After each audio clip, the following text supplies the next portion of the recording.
Welcome back to Unnovations. You join us for our Home Tech, High Tech Hour.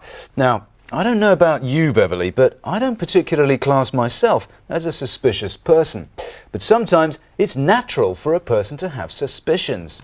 Like when you see a colleague talking to members of senior management and the conversation dries up when you enter the room. I was thinking more of the domestic environment, Beverly. Right, yes. As Roz was saying, suspicion isn't always a bad thing. We've all read and kept newspaper clippings about murders and crimes of that sort, and often these crimes are committed right under the noses of you and me.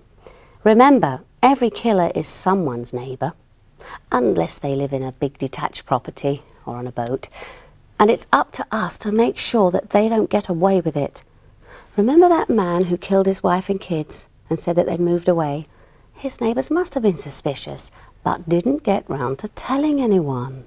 But, Beverly, if I suspect my neighbour of the wholesale slaughter of their family, how do I go about confirming or denying my suspicions? I can't exactly walk up and say, "Hi, neighbour, have you viciously butchered your wife and children?" If they haven't, then it could lead to a bit of ill feeling. And if they have, then they may kill me too, and no one would want that. No. But now you can put your mind at rest because those clever people at Fadget have come up with this Sherlock Golden Robot.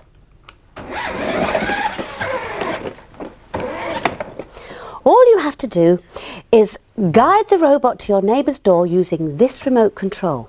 Once there, it's entirely automated. It'll knock on the door, wait for the suspect, and then ask one of 10 pre-recorded questions.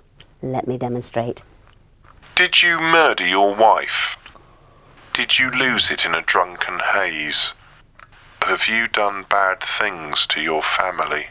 The great thing is, if the suspect did kill, they will probably confess to a golden robot. If they didn't, they won't know that it's you that's asking. They'll just say no and shut the door on a golden robot. It looks kind of strange, and that might unnerve a killer who's probably a bit mental anyway. It could look like God or an angel to them. It does a bit to me, actually. If your neighbour is suspicious and says something like, "Did you send a golden robot over to see me and ask me if I murdered my wife and kids?" you can just say, "No, that's just ludicrous." And then if they wonder if they're going mad, you can say, "Well, come on then. Did you?" And at just £259.94, it's a bargain. You could say it's a golden opportunity to uncover a murderer.